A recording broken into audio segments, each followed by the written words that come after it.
The message came in just after sunset. My phone buzzed once, lighting up with my mother's name. Dinner at 7. We need to talk. That was all it said. No heart emoji, no small talk, no love you.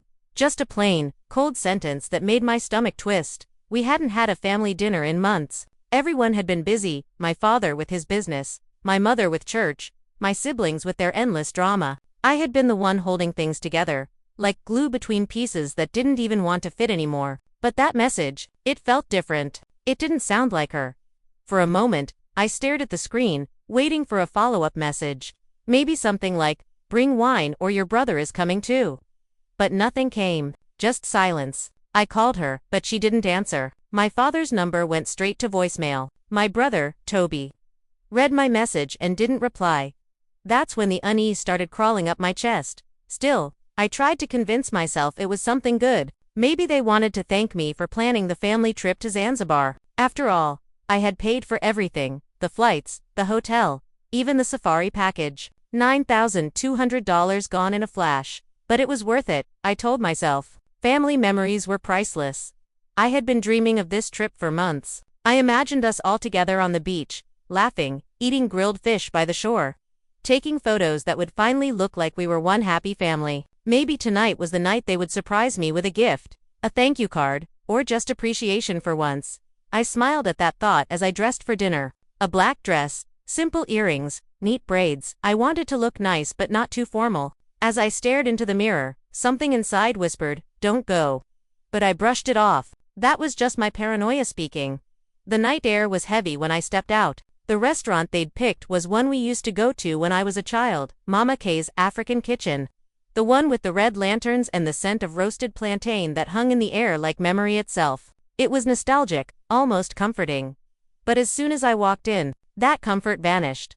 They were all there already, my parents, my sister Kemi and Toby. The table was set for 5, but there were only 4 of us. I noticed that first. My mother smiled too wide. My father nodded stiffly. Kemi's eyes darted between them and me. "Amara, you look beautiful," my mother said, her voice bright but strained. "Thanks," I replied, sitting down. "So, what's the special occasion?" My father coughed into his hand, avoiding my gaze. Toby forced a grin that looked like it hurt. "Nothing big," my mother said too quickly. "Just family time." But the way they exchanged glances told me otherwise. The waiter brought menus. Nobody looked at them. My father ordered for everyone, grilled tilapia jollof rice, fried plantain, my childhood favorites. It felt like they were trying to soften me for something. Halfway through the meal, my heart started pounding. My father was unusually quiet, his eyes fixed on his plate. My mother kept sipping water and rearranging cutlery that didn't need rearranging. Kemi scrolled her phone under the table, pretending not to be there. Something was coming. And when my father finally looked up and said, "Amara, there's something we need to discuss," I felt my breath catch in my throat. Whatever this dinner was about, it wasn't going to be good. The waiter had just left after serving our food, but no one touched their plates. The aroma of grilled fish and spicy jollof filled the air. Yet it suddenly smelled strange, like something burning, something wrong. My father's words hung heavy between us. "Amara, there's something we need to discuss." I forced a smile, trying to steady my voice. "Okay, about what?" My mother placed her fork down gently, her hands trembling just enough for me to notice. "It's about the trip," she said softly. "The trip," I repeated, confused. "Zanzibar. Did something happen with the bookings?" Toby's eyes flickered up at me, full of something like guilt, but he looked away before I could ask. My mother sighed. "We've been thinking, and your father and I, we feel it might be best if you don't come."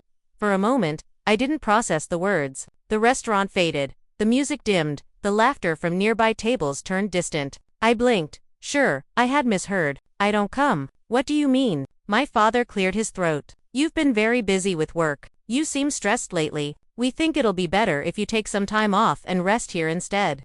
I laughed nervously, waiting for someone to smile, to say it was a joke. "Wait, are you serious? I paid for that trip, all of it." My mother reached across the table, placing her hand over mine. Her touch felt cold. "We know, dear, and we're grateful, but it's been decided." "Decided?" I pulled my hand back. "By who?" Kemi shifted uncomfortably in her seat, and that's when I noticed the 5th plate on the table. It wasn't empty anymore. The waiter placed an extra glass of water in front of it, like he was expecting someone else. "Who's that for?" I asked. No one answered. Then my father said, without looking at me, "Kemi's boyfriend Chuka will be joining us instead." I froze. "I'm sorry, what?" My mother spoke quickly, like she had rehearsed it. "It's just that he's been part of the family lately. He's helping Kemi with her new business, and we thought it would be nice for him to come." The words sliced through me like glass. "You're replacing me with Kemi's boyfriend. Amara, please don't make this harder than it needs to be," my father said, voice firm now. "It's already settled."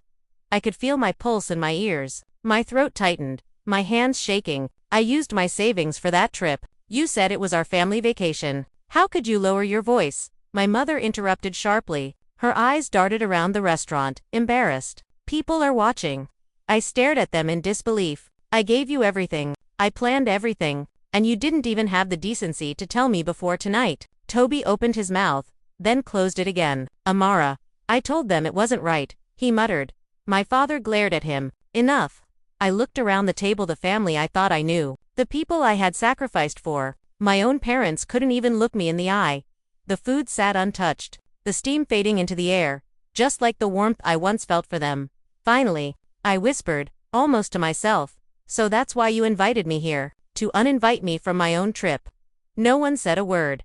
And in that moment, surrounded by the smell of burnt jollof and betrayal, I realized dinner was over long before it began. I sat there frozen, the laughter from nearby tables cutting into my silence like tiny knives. My chest felt hollow, my palms damp against the tablecloth. For a moment, I just stared at my parents, the same people who once taught me the meaning of family, and tried to recognize them through the strangers sitting across from me. "I paid for everything," I whispered, my voice trembling. "The flights, the hotel, the tours, every single thing. How can you say I'm not coming?" My father sighed deeply, as though my pain was an inconvenience. "Amara, it's not always about money," he said, his tone laced with that cold authority he always used when he didn't want to be questioned. "This is about balance, about peace. You've been difficult lately."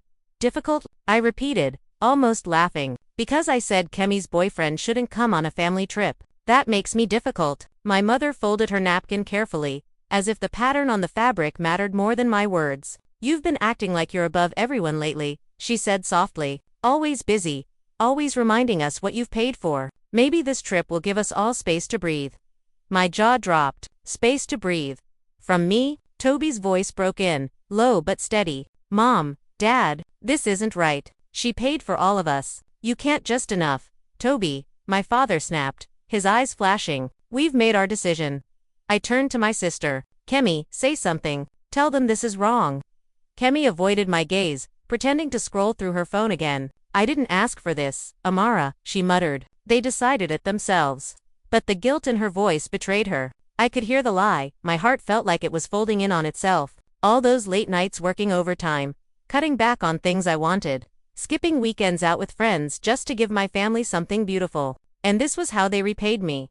I wanted to scream, to throw the table over, to shake them and make them see me, really see me, but I couldn't move. My father reached for his drink, took a calm sip, and said, "We just want harmony.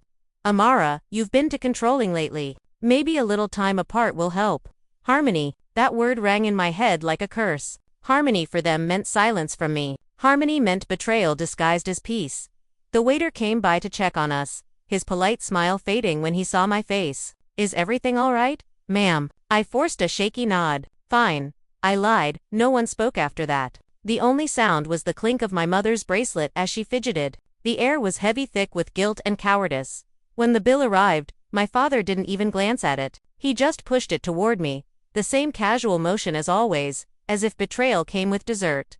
Something inside me broke. I paid, silently. As I handed back the card, I looked at them one last time. My voice was low but steady now. "You didn't just uninvite me from a trip," I said. "You uninvited me from this family." And before anyone could stop me, I stood up, took my bag, and walked out, leaving behind the dinner, the lies, and the pieces of my heart scattered across that table. The night air hit my face as I walked out of the restaurant, but it didn't cool the heat burning inside me. My heart pounded in rhythm with my footsteps. Betrayal, humiliation, anger, all swirling together in my chest. As I drove home, flashes of the past few months kept replaying in my mind like a cruel movie I couldn't stop. It all started so innocently. I remembered the night I came up with the idea for the family trip. We had just finished a chaotic family reunion, full of half smiles and old grudges. And I had thought, maybe, just maybe, a trip could fix us. A shared adventure, away from the noise and expectations. Let's go somewhere beautiful, I had said back then, smiling, filled with hope. Zanzibar, blue water, white sands, just us, the family. My parents had loved the idea immediately. My mother clasped her hands together, exclaiming, "Ah, my dream destination. God bless you, Amara." My father smiled proudly, saying, "You're always thinking of everyone." Back then, their praise had felt genuine. I should have known better. I spent weeks planning everything. Every flight, every meal, every activity. I created a shared document with the itinerary, researched hotels that were both comfortable and culturally rich. Every evening after work, I sat with my laptop, scrolling through travel blogs and calculating budgets. When I realized it would cost more than I expected, I didn't hesitate. I dipped into my savings, the one I had been building for a car. Family comes first, I told myself, convincing my heart that money would return. But family moments wouldn't. I called the travel agency myself, made every payment, every reservation. My name was on every booking, my card on every transaction. Then came Kemi. She had just started dating Chuka, charming, smooth talking, always pretending to be humble. At first, I didn't mind him. He seemed respectful, but soon, his presence became constant. He was always around, always trying to prove how close he was to the family. One evening, Kemi casually said, "Wouldn't it be nice if Chuka came on the trip to—" I froze. "It's a family trip, Kemi. That's not appropriate." She frowned. "He's practically family already."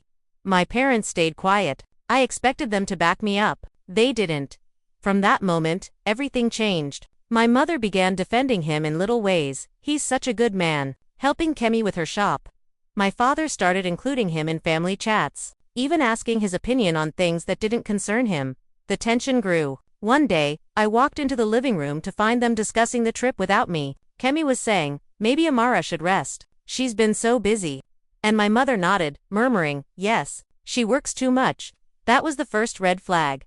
I should have stopped everything right there, demanded transparency, but I didn't.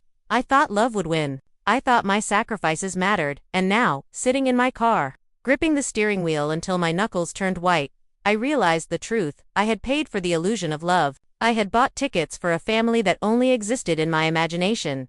I had given them a gift, and they turned it into my punishment. By the time I got home, the city lights blurred behind my tears. My phone buzzed nonstop, messages from my mother, missed calls from my father, one unread text from Kemi. I didn't open any of them. I didn't need to. I already knew none of them would contain the words I wanted to hear. "We're sorry."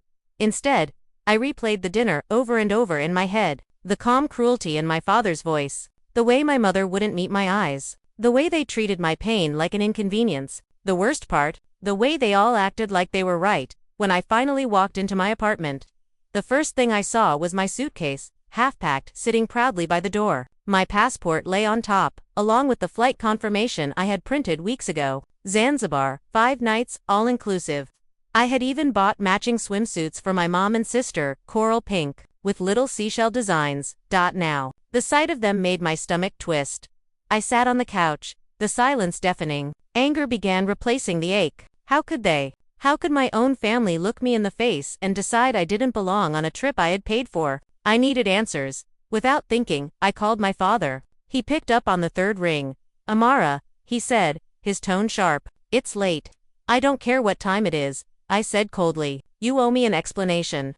He sighed heavily, the kind of sigh that made me feel like I was the problem. "We already told you. It's for the best. There's been too much tension lately. You've been distant." Distant, I snapped. Because I work 12 hours a day to make a life for myself. Because I don't sit around gossiping about neighbors like you and Mom do. "You call that distant?" "Don't raise your voice," he said, calm but icy. "You're being emotional." "That's exactly why we decided what we did."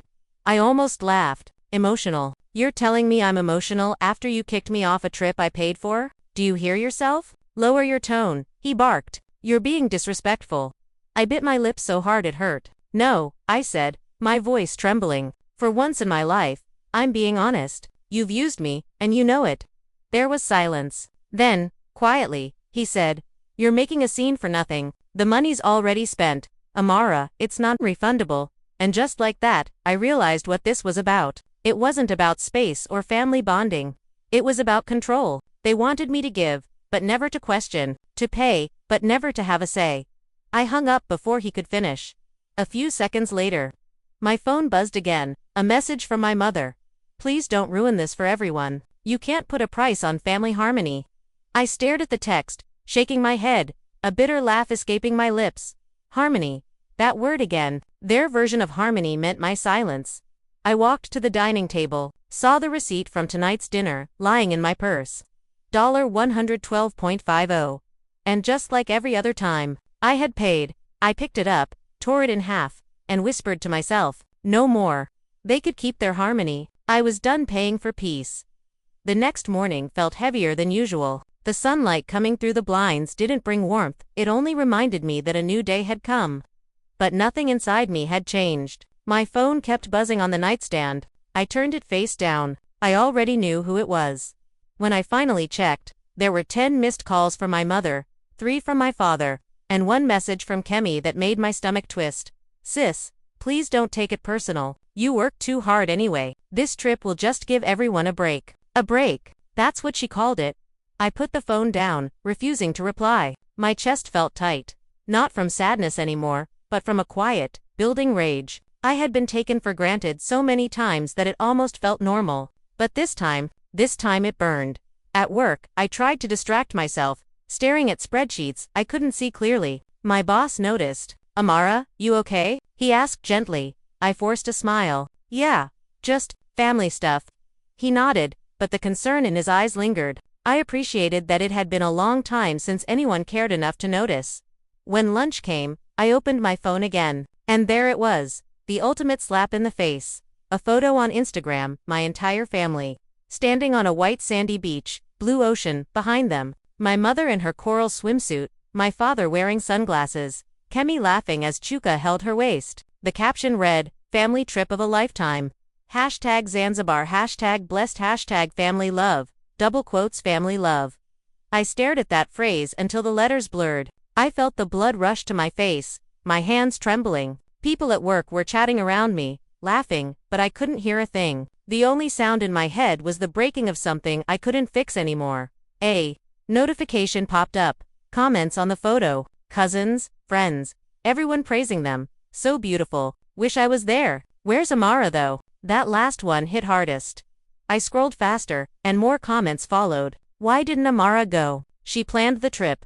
Right. Did she cancel last minute? I could almost hear my mother's voice, rehearsing her lies. Oh, she couldn't take off work. You know how she is always busy. That's when the ache turned into something else. Something sharper. I wasn't going to cry anymore. They had taken enough from me already. My time, my money, my peace. They weren't taking my dignity too.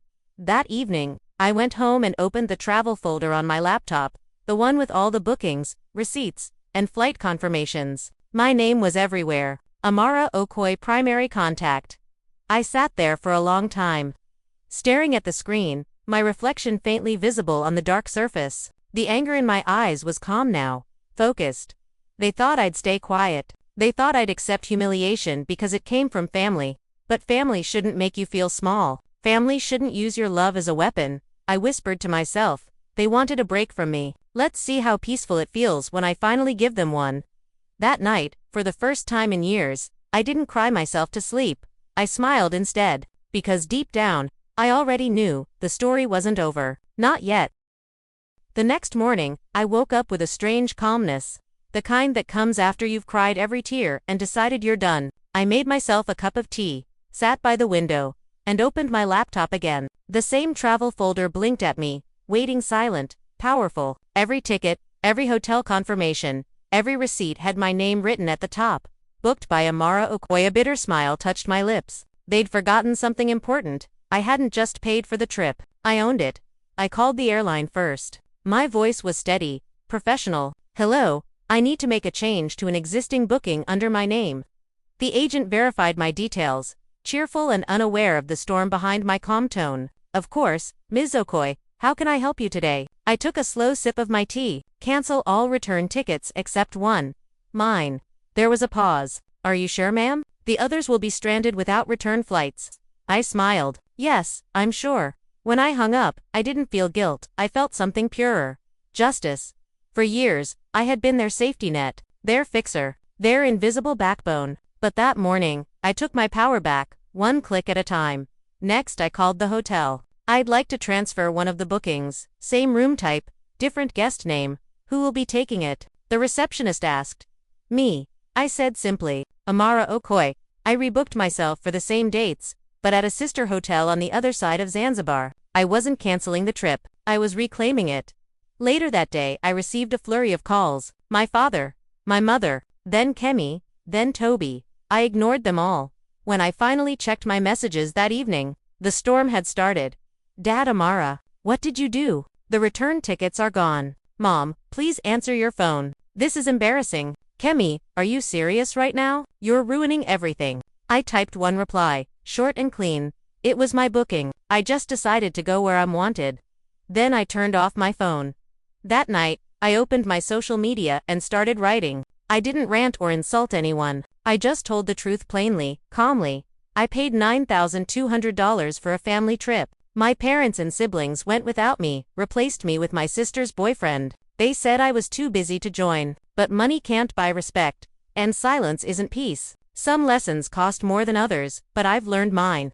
I ended the post with a single hashtag, #AfricanTales. By morning, it had gone viral. Thousands of likes, shares, and comments poured in. People from all over the world shared their own stories of being taken for granted, of family betrayal, of breaking free. And as I read through them, I realized I wasn't alone. My phone buzzed again, this time from my boss. Saw your post. Proud of you for standing up for yourself. You've got 2 weeks of paid leave. Take them. Go somewhere for you this time. I stared at that message for a long time, then smiled. For the first time, the word trip didn't sting. It sounded like freedom. The plane touched down in Zanzibar just as the sun was melting into the horizon, painting the ocean gold. I looked out the window and smiled. Not the broken kind of smile I'd worn for years, but the quiet, peaceful one that comes when you finally let go. This time, it wasn't about them. It was about me. I stepped off the plane and inhaled the warm air. The scent of salt and coconut drifted in the breeze. Somewhere nearby, I could hear music, soft drums, laughter, life. It felt poetic that I was finally here, not as a daughter trying to prove her worth, but as a woman reclaiming her peace. At the hotel, the receptionist welcomed me with a bright smile. Welcome to Paradise Cove, Ms. Okoye. Your suite has an ocean view. I returned her smile. Thank you. My room was beautiful, wide windows opening to the sea. Curtains flowing in the wind. The sound of waves whispering against the shore. I dropped my bag, walked straight to the balcony, and just breathed. For the first time in years, there was no noise in my head. No guilt. No need to explain myself. That night, I walked along the beach barefoot. The sand was cool under my feet, the moon hanging low above the water. I thought about all the times I'd given too much money, time, love, just to feel accepted by people who only took. I used to think family was everything, but family without respect is just another form of prison. Halfway down the beach, I saw a group of tourists laughing, taking photos. For a second, I wondered if my family was doing the same somewhere on this island, smiling for the camera, pretending everything was fine. Maybe they were, but for once, I didn't care. My phone buzzed in my pocket. I ignored it at first, then curiosity got the better of me. It was a message from my mother, Amara. We've made a terrible mistake. Everyone is talking about your post. We didn't realize how much we hurt you. Please call us. Let's fix this. I stared at the screen, feeling nothing. Not anger, not sadness, just clarity. I typed a reply, then deleted it before sending. What was there left to say? Some apologies come too late after the damage is no longer repairable. I sat down on the sand, letting the tide wash over my feet. The ocean didn't ask anything of me. It just came and went, endlessly free. A soft breeze brushed against my skin, and I closed my eyes, whispering to myself, I'm done paying for belonging. Somewhere behind me, a group of locals began to sing, voices rising with the wind, strong and soulful. The lyrics, though foreign, felt like a lullaby for my spirit. When I opened my eyes again, the horizon was glowing. Morning was coming, a new day. I smiled, whispering to the sea. I paid $9,200 for a family trip, but what I got instead was freedom worth every penny. Then I stood up, dusted the sand from my legs, and walked toward the sunrise, not as the daughter left behind, but as the woman who finally set herself free.